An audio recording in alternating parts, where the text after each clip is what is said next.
Some people in our world can be very irritating. In fact, some can be very vexing that they destroy your sense of peace and well-being. Ano po ba ang mapapala natin mula sa Biblia kung paano makikitungo sa mga tao na magulo? Magulong kasama, ginugulo ang ating isip, ang ating damdamin. How can the Bible equip us to deal with people who tax our patience, vex our spirit, and bother our peace?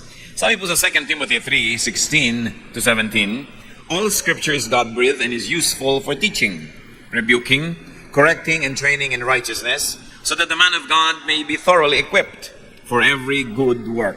So ang salita ng Diyos ay sapat upang tayo turuan, ituwid, bigyan ng liwanag, at bigyan ng gabay sa lahat ng bahagi ng ating buhay. Sa Bible tayo kukuha ng karunungan kung paano makikitungo sa mga taong pampagulo sa ating buhay, how to deal with irritants. Yan ang pamagat ng ating pag-aaral. Salamat amang Diyos dahil kami ay mayroon pang buhay sa araw na ito. Pinahiram mo pa kami ng isang araw na buhay. Binigyan mo kami ng ikakabuhay. At binigyan mo pa kami kuminsan ng mga magagandang nalalasap sa buhay na ito. Patawarin niyo po kami sa aming mga kasalanan, Ama. Lumalapit kami sa ngalan ng aming Panginoong Jesus, ang aming tagapagligtas, ang iyong anak, na isyong isinugo upang kami ay bigyan ng liwanag. Turuan niyo kami, Panginoon, na sa inyong salita na tinipon, na preserve at ngayon aming pinag-aaralan, makahanap kami ng karunungan how to deal with vexing people, with people who can irritate us and take away our peace. Lead us, Father. At nawa sa amin mong pag-aaral ay makakita kami ng mga application. Bigyan mo kami, Panginoon, ng karunungan na bigyan ng personal application ang mga pag-aaral na ito. Be with us, O God. Let your Spirit reside in our hearts. Teach us to obey you. Teach us to be like your Son, Jesus. Father, we commit our study to you, asking you to protect us from all evil men and from all evil spirits. Lahat, Panginoon, ng mga masasamang espiritu, malilisyosong mga tao na nagbabalak ng masama laban sa iyong mga anak, na ngayon nagtitipon upang kayo sambahin, biguin ninyo, tapunan ang inyong liwanag, Panginoon, at tapukin ang kanilang mga masasamang balak laban sa iyong mga anak. We hide in the shadow of your love. We hide under the wings of your protection, O Father in heaven. Lead us, teach us. Even, Lord, we pray that you may take care of our loved ones who are not with us right now. Sila man ilalayo sa mga sakuna at pagpapalain. Sa ngalan ng Panginoong Jesus, ito pong aming dalangin. Amen. How to deal with irritants. Piliin po natin kung alin sa mga puntong ito ang bagay na i-apply natin sa buhay, kung sino ang dapat na pag-applyan ito, at kung paano. How do you deal with irritating people?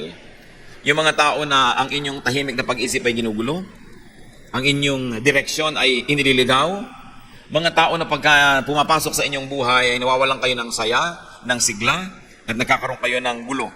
Avoid them. Napakahalaga na iwasan ang ganitong mga tao. Proverbs 4:14 to 15.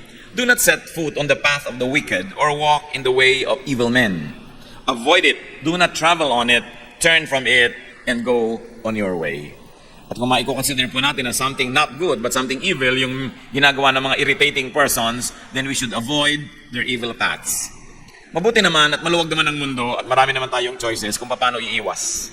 At kung hindi natin maiwasan ang mga taong ito physically, kung minsan ay kasama natin sa opisina, kasama natin sa bahay, we can avoid them emotionally. We can avoid them spiritually. Na kahit katabi mo na ay hindi mo patulan, huwag kang sumali sa kanyang mga topics, huwag kang sumangkot sa kanyang mga usapin, at kayo man ay makakaiwas sa ganitong mga tao. That's why it is important to stop and to study people. Hindi lang natin pinag-aaralan ng isang mapa para huwag tayong maligaw. Hindi lang natin pinag-aaralan ng direksyon ng isang gamot o kaya isang produkto na binibili natin para magamit natin sa tama. Marapat na pag-aralan ang taong nakakalapit sa atin at nilalapitan natin. We should look at how they live. We should look at how people conduct their lives and listen to what they say and listen to what people say about them. Kung minsan ay nakakapagsisi na may mga tao tayong nakikilala. Nagsisi na ba kayo na may tao kayong pinapasok sa inyong buhay na dapat sana'y tahimik ang inyong buhay kung hindi lang kayo nasangkot sa taong ito? Marami pong mga tao na nakakapagsisi na sila ay nakasama sa listahan ng ating mga kakilala at nakilala nila tayo, nalaman nila kung saan tayo tatawagan, paano tayong pupuntahan, naliligalig nila ang ating buhay. Pag-aralan ang mga tao. Huwag tayong padadala sa kanilang mga kuminsan ay magagandang mga salita at kuminsan ay tama naman ang mga argumento sapagkat hindi lahat ng tamang argumento ay dadalhin tayo sa tamang direksyon ng buhay. May mga tao na mahilig makipag-away. May point sila, tama sila, pero nasaksak naman. At ikaw ay katabi, nasaksak ka rin. Binaril, nabaril ka na rin. Tama nga ang point nitong ayaw suklian ng driver ng jeepney. Nakipag-away sa halagang 50 centimos, nadamay ka rin. Tama nga ang point ni ganito, tama nga ang ganon. Pero hindi po lahat ng tamang punto worth it na ipaggera.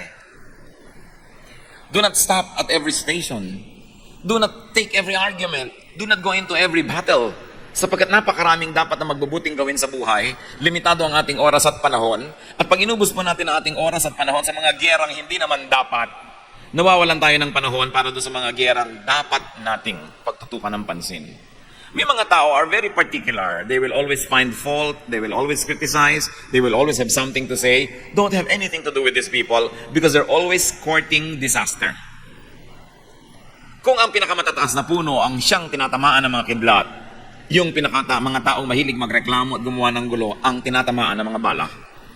Kaya kailangan na hindi tayo laging sumasali sa kanilang buhay. Proverbs 20 verse 9, avoid a man who talks too much. At hindi sinasabi who talks too much lies, kahit totoo ang sinasabi ng isang tao, kahit may point, if he talks too much, sooner or later, he will make enemies.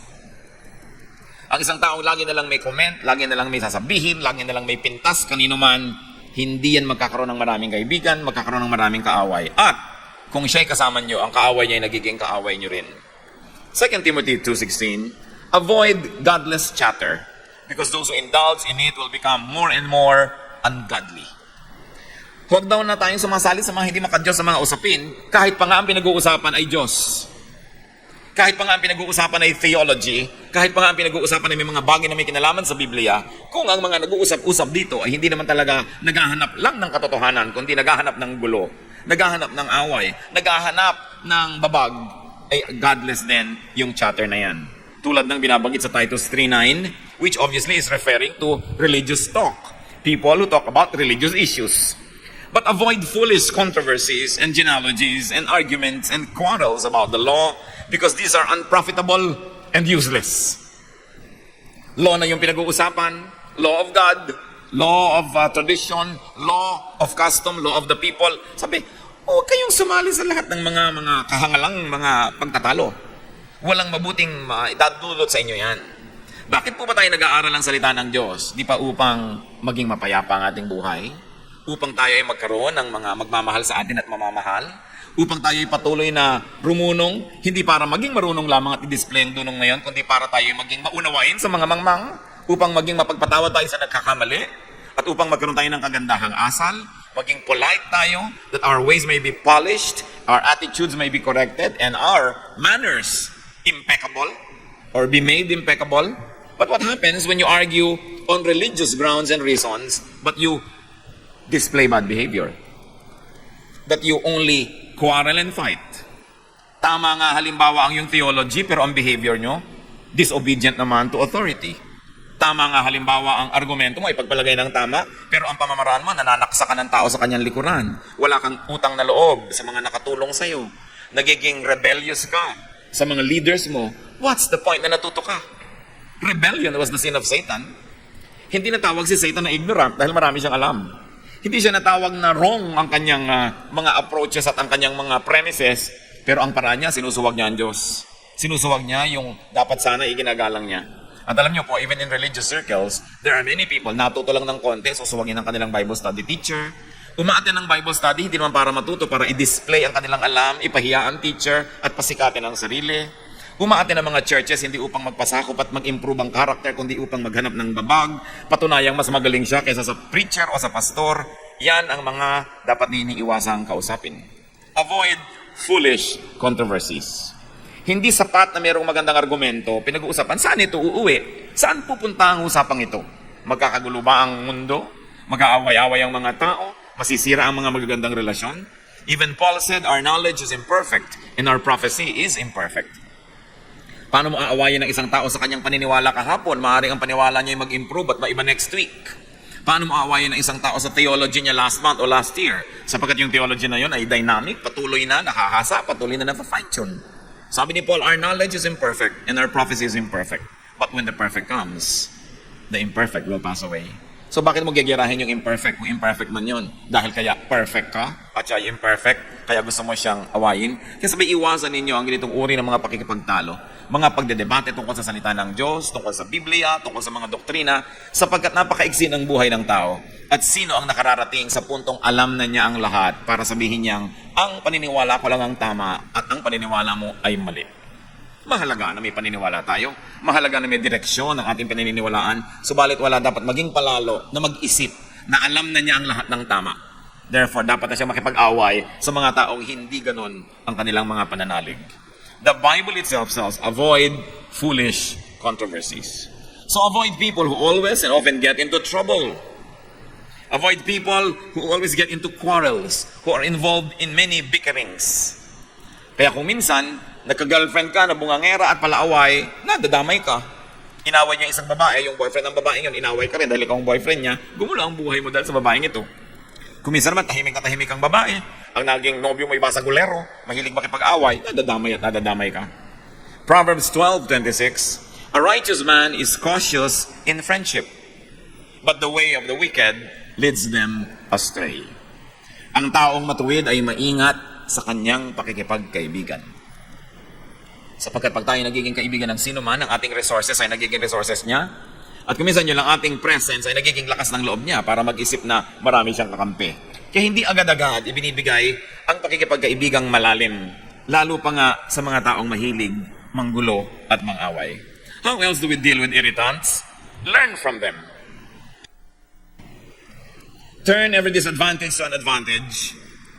Having an irritant in your life can be a disadvantage, but it can also be a source of an advantage.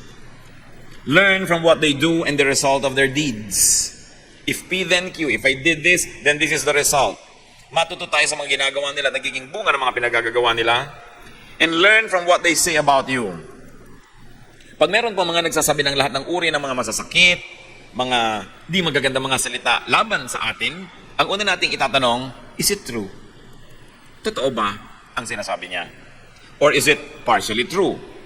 Or is it completely true? At depende sa kalakihan ng katotohanan na yon, doon nyo lamang ibase ang inyong reaksyon. Kung totoo, pasalamat kayo at nadinig niyong muli ang totoo because the truth sets free. Because sometimes you can hear the truth about yourself from the mouth of your critics, even from the mouth of your enemies.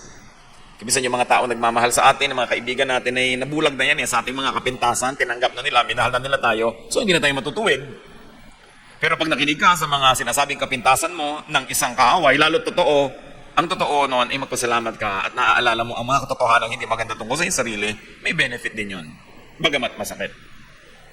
Si David, yung kanyang commander na si Joab, siya ay kinriticize. David was criticized by his commander. Because David had a son, Absalom, who rebelled against him and who fought his army. At nung napatay ng army ni David, yung anak niyang si Absalom, ay pinagluksa ni David si Absalom, nagtampo ang kanyang hukbo. Sabi niya at sa lagay pala, ipinagluksa niya yung kalaban natin na naman napatay natin. So mamabutihin pa niya na tayo ang mapatay ng anak niya na lumalaban sa kanya dahil ipinagluksa. True or not, valid or not, sumama ang loob ng kanyang mga hukbo at kinriticize ni Joab ang kanyang hari na si David. That kind of criticism was valid because the point being raised by these people was valid also. So what's important? Listen, study, and observe everything. Tingnan natin. Bukas ang ating mata. Sabi mo, itong kasama ko na to, saan niya ako dadalhin? Itong kaibigan ko na ito. Itong groupmate ko na ito. Itong aking kabarkadang ito, saan niya ako dadalhin? No? Observe anything. Matthew 24:32, now learn this lesson from the fig tree. As soon as its twigs get tender and its leaves come out, you know that summer is near. So pati mga ginagawa ng isang halaman, lumalabas ba ang dahon niya o hindi, ay dapat bantayan sapagkat ay maraming kahulugan at maraming relevance sa buhay ng tao. Kaya dapat inoobserbahan. At kung halaman na hindi naman niya kaya maglakad, ay inoobserbahan lalo ang tao na pwede maglakad, pwede magbuhat ng kanyang kamay laban sa inyo, pwede magkonbinsi sa inyo na dadaling kayo sa mali. Obserbahan lagi ang isang tao. Hindi lahat ng tao na napagkatiwalaan na natin ay patuloy na dapat pagtiwalaan. Kahit sa mga organisasyon. Maraming mga tao magsisimula, malinis ang hangarin, malinis ang gawa, malinis ang pamamaraan. Subalit oras na siya ay napagkatiwalaan na, di man niya balak nung una na maging marumi, Sapagkat pinagkakatiwalaan na hindi na siya naitutuwid, hindi na siya nababantayan, hindi na siya na-check, nagsisimula na siya ngayong maging marumi. At hindi natin alam na yung palang taong ito na pinagtiwalaan natin ng araw dahil malinis ang pamamaraan ay ubod na pala niya ng dumi, pero patuloy pa rin natin pinagtitiwalaan dahil sinusukat niya doon sa dati na nating nalaman noon pa na nagbago na palang matagal na at hindi na pala siya yun. Kaya pati ang pinagtitiwalaan natin ay patuloy nating nire-review kung dapat pagtiwalaan, anong degree ng pagtitiwala ang dapat. Kaya nakikita nyo kung minsan yung mga corruption sa mga opisina, corruption sa mga pamahalaan, corruption sa negosyo, corruption kahit saan. Nung una wala naman eh. Nagtiwala ka na ng tiwala sa iyong katiwala, yung pala naging katiwaldas na. Nagkatiwala ka na ng tiwala sa inyong bantay, yung naging bantay sa lakay na pala ito. Sapagkat ang tao ay pwede magbago. At ang isang nakakalungkot, pati ang Diyos nung tinignan niya ang mundo, nung paman simula sa Genesis, ay nalungkot siya. Sabi niya, ba't nga ba ang mga taong ito ay nalikha pa? Wala na silang alam, wala na silang inimbento, kundi mga kaguluhan at mga kasalanan at mga karumihan. Bata man at hindi nyo bantayan ng lagi. Sa unay tama ang ginagawa niyan, pero pag nalaman niya hindi nyo binabantayan at may ginagawa siyang isang kabalbalan, tapos hindi siya naitutuwid at napapalo, gagawin niya ng gagawin hanggang palala niya ng palala. Isa mang kahera na hindi ino-audit, sa unang araw ay malinis, sa pangalang araw, sa pangatlong araw, pag nakakasampung araw na yun o 10 buwan na hindi ino-audit, ang dami na pala niyang na ginagawang hocus-pocus, debit, credit, kupit ang nangyayari. Kaya ang mga tao, mga kapatid, lagi nating chinecheck.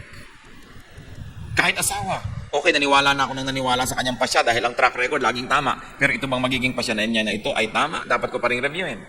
Hindi tayo dapat na mawala ng pagbabantay because the devil prowls around like a roaring lion seeking someone to devour.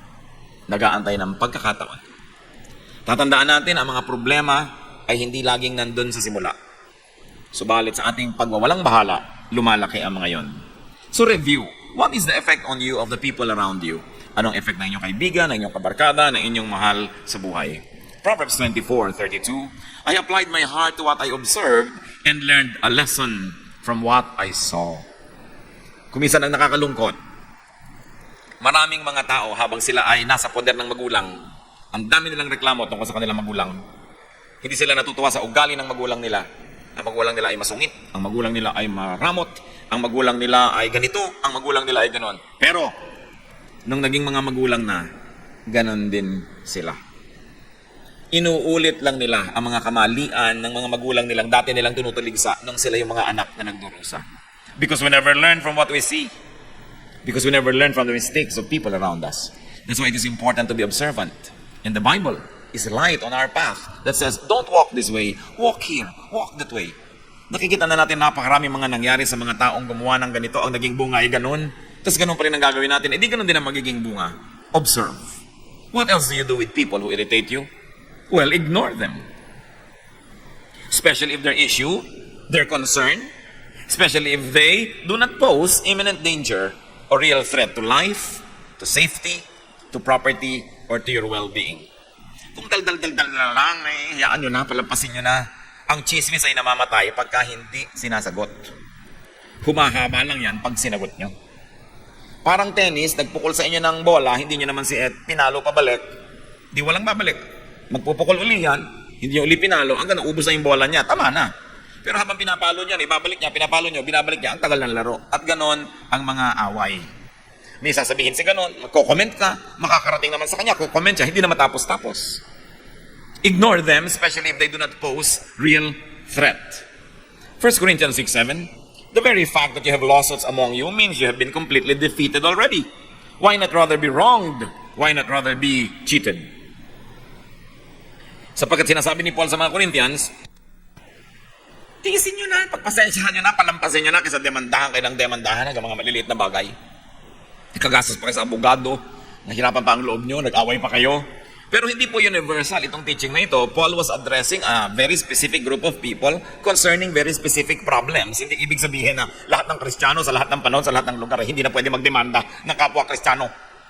Pero ang sinasabi dito, kung mas malaki pa magiging damage sa'yo ng pagdedemanda mo, nasira pa yung testimony ninyo, palampasin mo na lang. May mga bagay na mas kapakipakinabang na palampasin. Pero kayo po ang humusga kung may mga bagay na hindi dapat pinapalampas. So kayo ang mag-judge noon. Hindi tayo bound to always not bring anybody to court dahil lang sinabi dito sa Corinthian. Kasi this was a specific solution to a very specific issue of very specific people. If you find universalization in it and application in your life, do it. But if you think that it will really damage other people and more people and it will not really bring out the truth to just say, bahala ka na, hindi na kita papansinin, kayo magpasya nun. Kailangan nating ipanalangin niya ng mabuti. Kung minsan naman kasi, yung pagod natin sa pakikipaglaban higit mamang mahal kaysa doon sa premyo ng pananalo. Kaya dapat nag-iisip din tayo na it's not worth it. A major train does not stop at every station.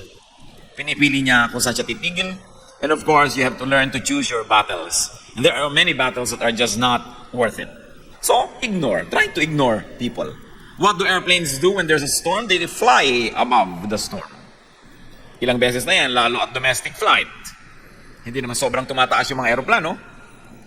Kung may masamang panahon, sasabihin ng kapitan, fasten your seatbelt, there is a turbulence or there is a storm and we're going to fly high above the storm.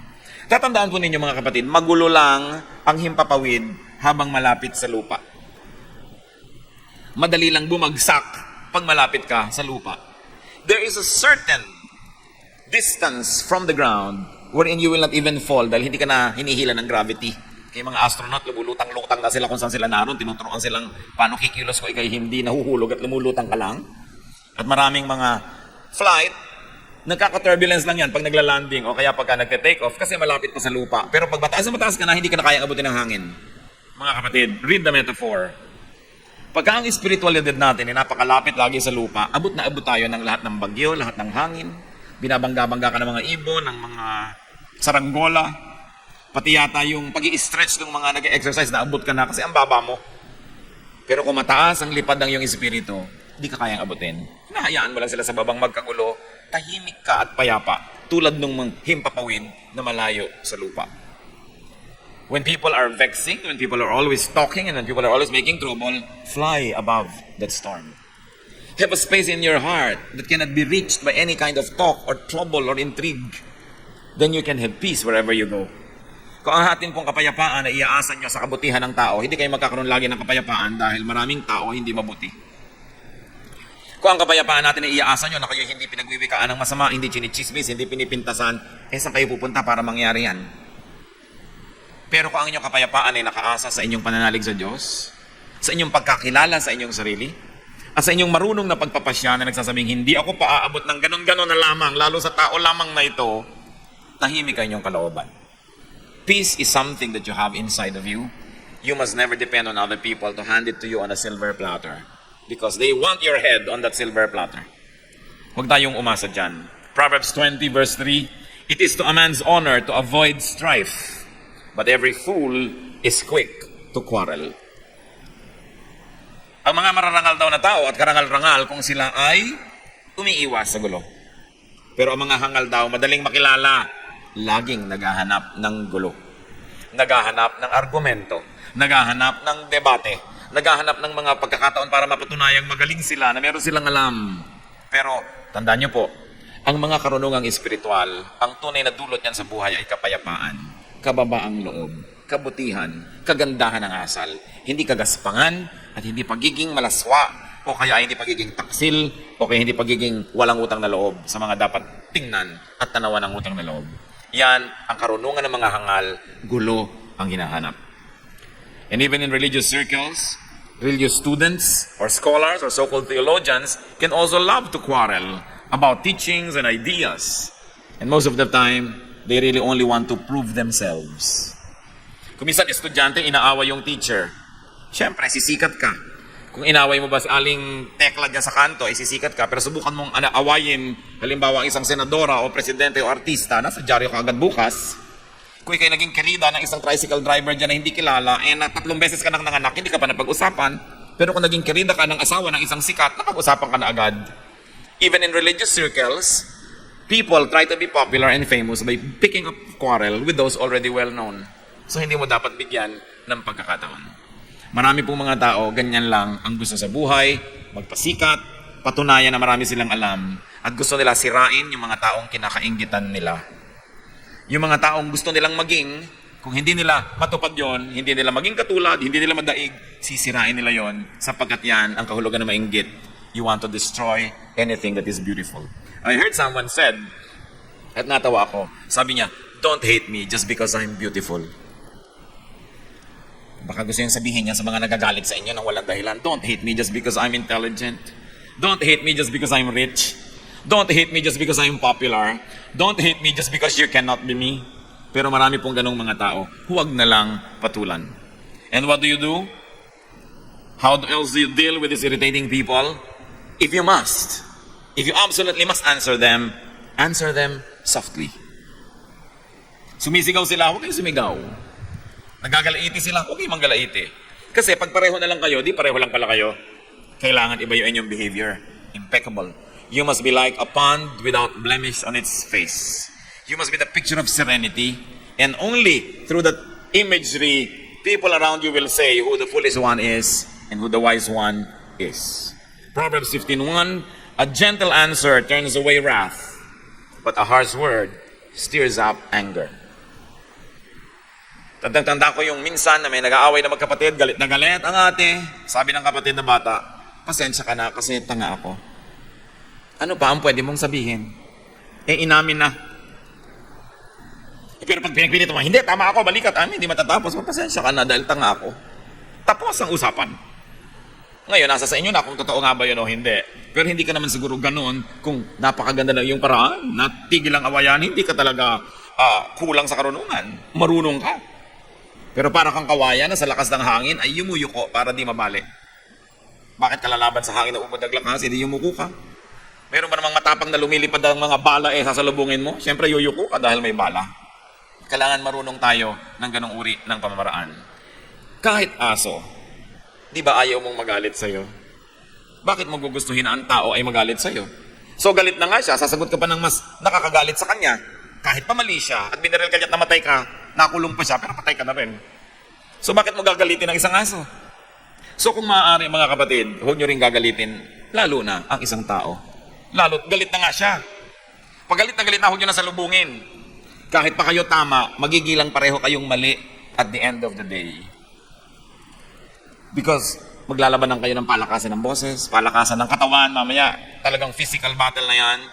Through a kind answer, you take the wind from their sail. Mawawalan sila ng dapat labanan. So, do not deal with an enemy when very angry. Either the enemy is very angry or you are very angry. It's not the time to settle scores. It's not the time to deal with an enemy. It's not the time to answer a difficult question. Because angry people suffer from momentary craziness. Nagkakaroon ng imbalance ang utak and people become at least temporarily insane when they are very mad. At masisira ang lahat ng ating diskarte. Pag galit na galit ang tao, huwag niyong harapin. Pag galit na galit kayo, huwag kayong humarap. Magpalipas ng panahon. Ecclesiastes 7:9, do not be quickly provoked in your spirit, for anger resides in the lap of fools.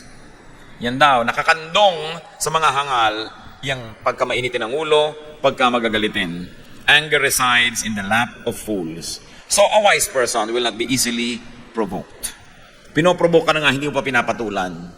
Because that is a measure of your very well-polished humanity and spirituality. At kung minsan ginawang ka ng masama, dahil pinatulan mo at masama na rin ang iyong ginawa, nauna siya, nahuli ka, ang nakakalungkot doon, ikaw pa ngayon na nagsasorry. Naranasan niyo na ba yun? Ginawa kayo ng mali, pero sobrang mali ang reaksyon niyo sa maling ginawa niya, na pag tinimbang yun, mas mali na tuloy kayo pa kayo nagsasorry. Samantalang kayo yung unang nasaktan at unang ginawa ng mali. So, avoid having to say sorry by not doing anything you will be sorry for. How else do you deal with irritants? When you can and it won't cost you so much, give them what they want. Sa mga inggit ka sa buhok ko, halika! Sa'yo na tong buhok ko. Gustong-gusto mo ang ganito ko? Sa'yo na. Yun naman, kung hindi naman kayo sobrang malulugi, bigyan nyo na. Matahimik. Kasi kung minsan mas mahal pa yung lumalabang kayo, bigyan nyo na. Romans 12:30, if your enemy is hungry, feed him. If he is thirsty, give him something to drink. In doing this, you will heap burning coals on his head. Now, let's explain this. Sabi, pagkanta yung kaaway may nagugutom, pakanin mo, siya inuuhaw, painumin mo, at para nang pinutungan mo siya ng mga naglalagablab na baga, at pagkainit-init na mga uling. No?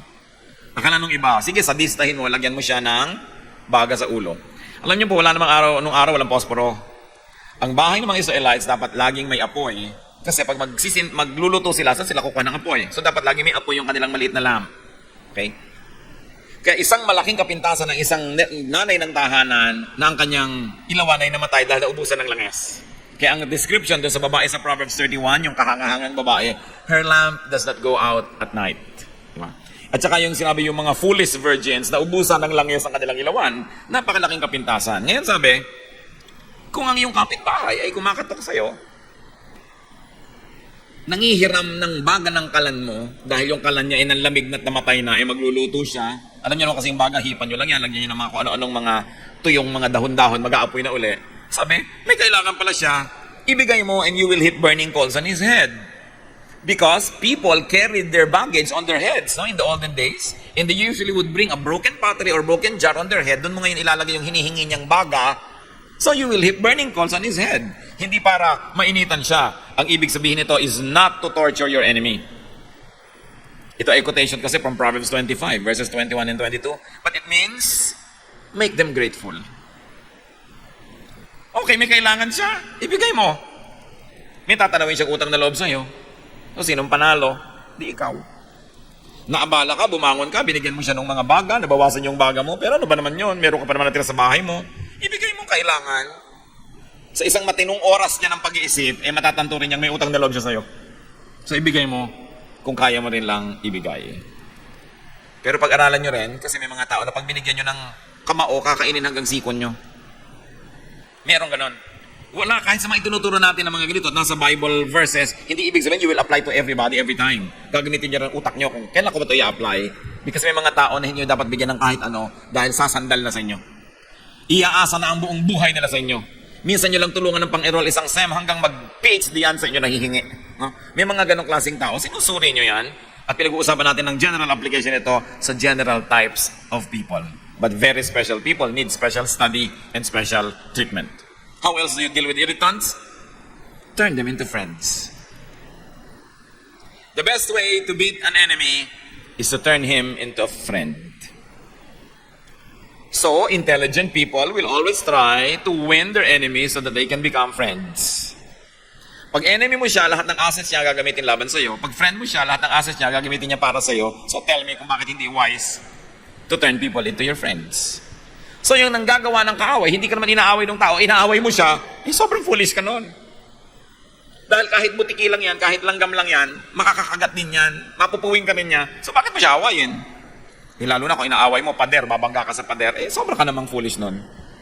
Kaya dapat ang tao, hindi pala away. Remember, ulit-ulitin natin yan. Ang mga palaaway, yung convinced na tama sila. Pero kung tama ka, ba't ganyan ang ugali mo? Kung tama ang iyong alam, bakit ganyan ang behavior mo? Sabi ni Jesus, you will know them by their fruits. Ano ba yung fruit?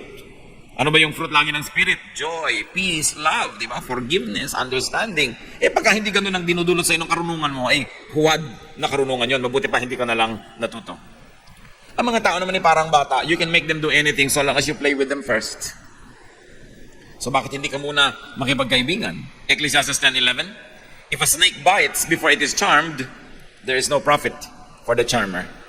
So kailangan mapaamo mo muna, mapasunod mo muna yung ahas bago mo siya hayaang makatuklaw sa'yo. So yung mga tao rin, imbes tinutuklaw-tuklaw ka, why don't you charm them? It will be better for you.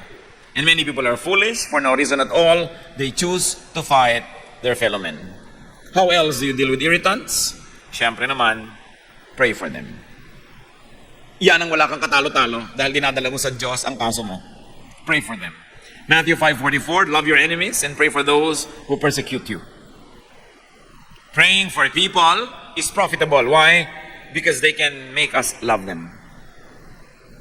Pag lagi mong ipinagpe-pray ang isang tao, layo yung taong kang inis ka, galit ka, mapapansin mo kapatid, nawabawasan na yung galit mo at mamaya nagkakaroon ka na ng simpatya na mamahal mo na yung tao. The quickest way to love somebody is to pray for them. But it's no guarantee that they will love you back. Okay? Pero yung ikaw mismo nagbubukas yung isip mo sa kanya, pray for them. And even if you don't fall in love with your enemy or your irritant, praying for people can give us relief. Guminhawa ang iyong loob, lumuwag ang iyong dibdib, gumaan ang iyong panghinga, nakabuti para sa iyo. So ipanalangin mo siya. Philippians 4:6-7, in everything by prayer and petition, with thanksgiving, present your requests to God. And the peace of God, which transcends all understanding, will guard your hearts and your minds in Christ Jesus. So ipanalangin ang lahat-lahat.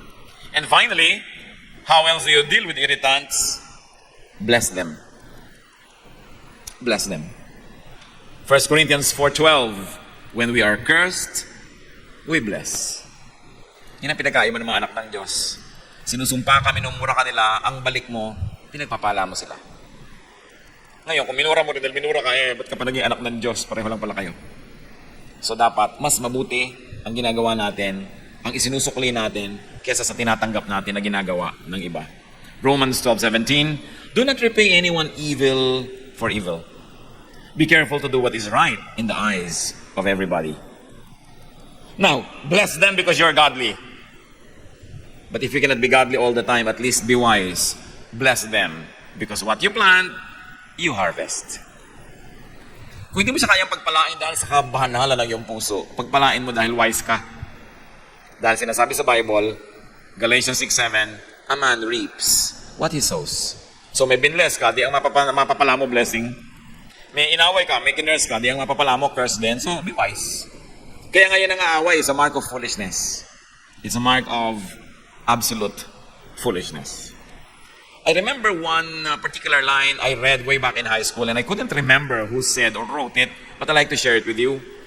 Do not bother yourself about a fair or stormy weather. Squalls or wind must sometimes whistle around. When people live together, some will smile and some will frown, but you need not mind them. Travel on as best as you can. Take them as you find them. Huwag niyong hayaan na ang inyong kaligayahan ay maging bihag ng ugali ng iba. Na kung pangit ang kanila ugali, ay lulungkot na kayo. Mawawalan kayo ng sariling orbit, mawawalan kayo ng sariling kapayapaan sa buhay. Decide to be happy. Decide to be peaceful in spite of the irritants around us. Think of people who irritate you. Think of people who bother you and anger you, and apply to them ang mga pinag-usapan natin. Piliin nyo kalin ang pinakabagay. Avoid them. Learn from them. Ignore them. Answer them softly. Give them what they want. Turn them into friends. Pray for them. Bless them. Alin man dyan, hindi kayo mapapahamak. At dapat nating isipin, baka naman tayo ang irritant sa buhay ng iba. Magdamag na natin pinag-usapan kung paano tayo ginugulo ng iba, baka naman tayo ay nakakagulo rin sa ating kapwa. Aming Diyos, siyasatin niyo po kami. Kung paano po kami nakikitungo sa mga nanggugulo sa amin. At lalong-lalo, siyasatin mo kami kung kami ang nakakagulo sa iba. Tendency na namin, Panginoon, na laging sisihin ng iba kaysa sa sarili namin.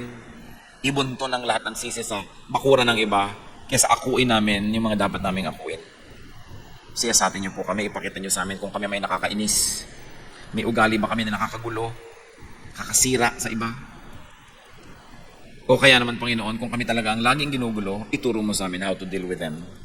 Magbulay-bulay tayo mga kapatid, yumuko sa presensya ng Diyos. Marapat na gawin ting nakakarinig tayo ng magagandang salita mula sa Biblia, ay yumuko, manalangin, humingi sa Diyos ng karunungan kung aanhin natin ang mga napagdidinig natin ito.